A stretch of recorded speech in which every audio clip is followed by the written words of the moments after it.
about it. Either you a dog or you're not, right? You bring that dog to the game, to this defense. You had 4 games last year where you had 10 plus tackles as a DB. Man, is that like something you go out and you look to do, or is that something that just comes as a part of your game?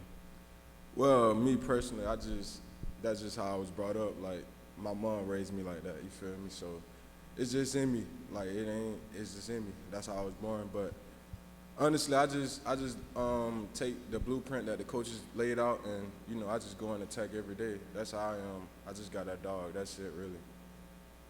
Jammie, right in front of you to the left. Jammie, Dan Tortora, wakeupcalldt.com. To go off of that, describe not only yours, but overall, how would you define Florida State swagger?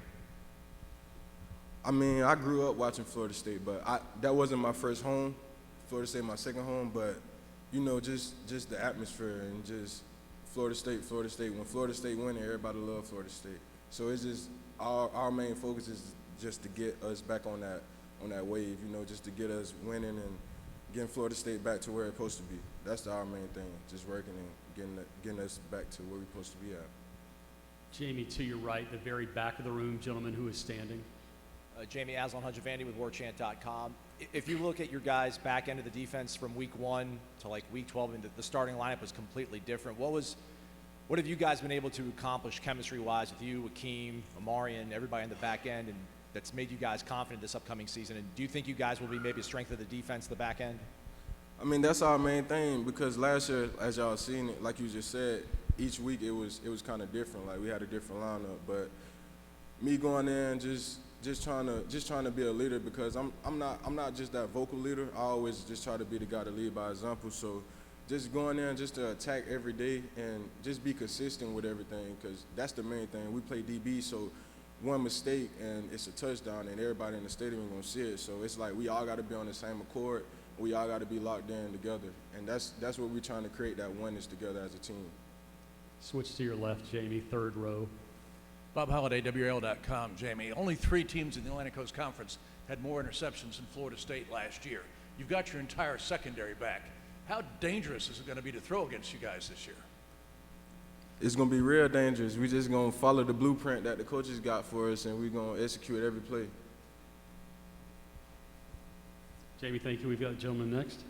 Hey, Jammie. John Eads with Orange Fizz. I'm curious as to how you've seen the differences between the SEC and the ACC, because you started your career at South Carolina. Kind of what are the differences between the level of competition and how teams play? I mean, it really ain't no difference. It's all football. Like Fable said earlier, it don't matter where you play at. It don't matter who you playing against, who you line up in front of. It's football. Been playing football since I was like 3 or 4 years old, so it's always a confidence thing. You always got to be confident. You know what I'm saying? That's how I look at it. It ain't no difference. Probably the speed of the game. You know, the ACC we run a lot of RPOs and stuff like that, so a lot of passing game. That's the main difference I can say. Just from the SEC, they gonna ground and pound with the football. They gonna try to run the ball down your throat, but in the ACC it's kind of different. They gonna spread and more RPO and stuff like that. So that's when I got to the ACC, that's how I was trying to better my man coverage skills, and that's another thing. Like the ACC, they throwing the ball, so I'm just trying to get better at that. Jammie, to your right, second row. Hey, Jammie, Chris Idell from Herman Radio in Baltimore. How fun was that spring game this year? Because it seemed like you had a great time with all the alumni coming back and all that. I guess that was one of those exciting springs for you.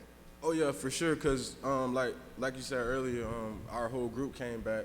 Pretty much our whole team, and just during the spring, like 90% of our team was already here. So we hit the ground rolling pretty fast and ahead of most teams and stuff, as far as in just like the guys coming in early and stuff like that. So you know, it was a plus for us all just to get that brotherhood, create that brotherhood, and you know, we live by clown, commitment, little things, intensity, mental toughness, and brotherhood. So you feel me? We all just try to go throughout every day and get better every day, 1% better. Jammie, your last question from the podium here. You're animated both on the field and on the sidelines. Where does this animation come from? Animated. You seem to be all over the map, big smile. Oh, body. yeah. You know, just like y'all say, NIL, you know, you're trying to get that image. So I'm trying to get my image up. That's it. Jammie, that's a great way to finish. How about you switch places with Jordan? All right, thank you.